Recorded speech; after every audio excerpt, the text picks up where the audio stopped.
Program is the active center. Program is the active center. You know, the president said something recently that the most beautiful word in the dictionary isn't love or freedom. It's tariff. Exactly. Tariff. And here we are, February 8th, 2026. It has been 1 year to the day since that beautiful word became policy. And it has been quite a year. You've got headlines on one side calling it an economic miracle, and on the other, a total disaster. Total chaos. Right. We're going to look at the government data, the economist's notes, and figure out what this whole experiment has actually meant for your wallet. So let's start with the strategy itself, because the administration was really specific about their logic. They call it reciprocal tariffs. The idea was that the U.S. has sort of been the world's piggy bank.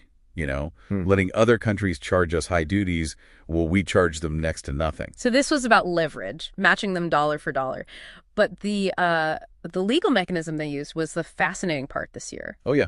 This wasn't just a bill through Congress. Not at all. They invoked the International Emergency Economic Powers Act, the IEEPA. And what does that do?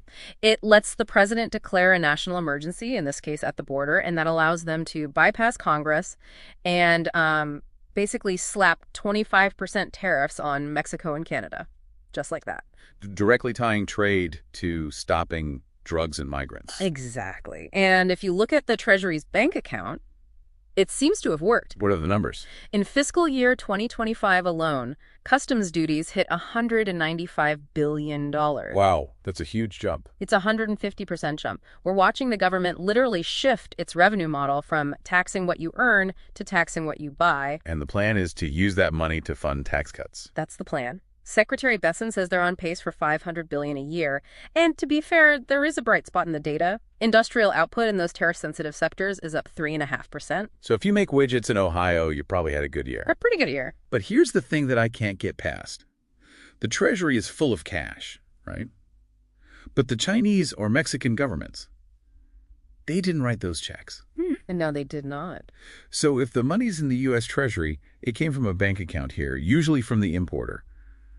A company like Walmart or Target. You have just hit on the absolute core of the debate. Economists like Robert Reich, Joseph Stiglitz, they have been shouting this from the rooftops. That tariffs are just a tax on us. A regressive tax, yeah. Target doesn't just absorb that 25% cost. They pass it straight on to you at the checkout counter. So is there a number on that? What's the sticker price? The Tax Foundation ran the numbers. For the average American household, this policy looks an awful lot like a $1,300 tax increase over the past year. $1,300. Yeah. Ouch. That is painful for a policy that was sold as making them pay. Yeah. And speaking of things not going to plan, let's talk about the trade deficit. Because the whole point was to shrink it, but I saw it actually grew. It did. It grew by 4% to nearly $840 billion. It's a paradox. How does that even happen? You tax imports like crazy, but you end up importing more. It was a panic, a classic front-loading response. Retailers saw the tariffs coming and just bought everything they could get their hands on.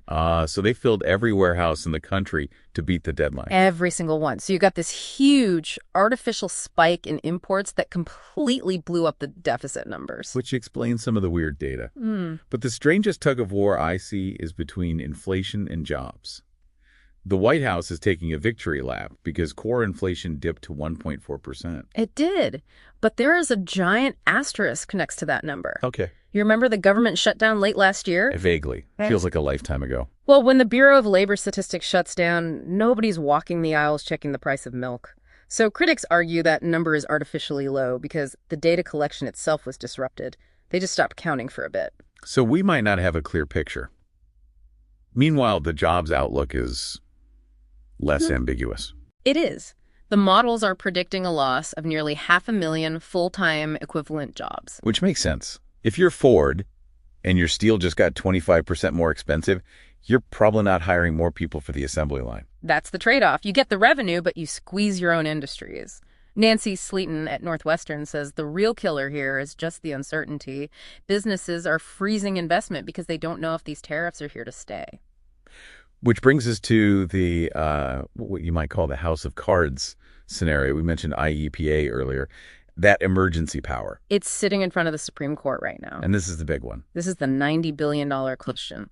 If the court rules that using emergency powers for economic tariffs was unconstitutional, the Treasury doesn't just lose future revenue. They might have to refund the money they've already collected. Can you even imagine the paperwork? Yeah. Trying to refund $90 billion to thousands of importers? It would be a complete logistical nightmare. Yeah. A massive blow to the budget. Exactly. So while some factories might be humming today, the entire foundation is resting on a single court ruling. So, an economic miracle built on leverage, or maybe Yeah. a bubble just waiting to burst. Yeah. Something for you to chew on. Thanks for diving in with us.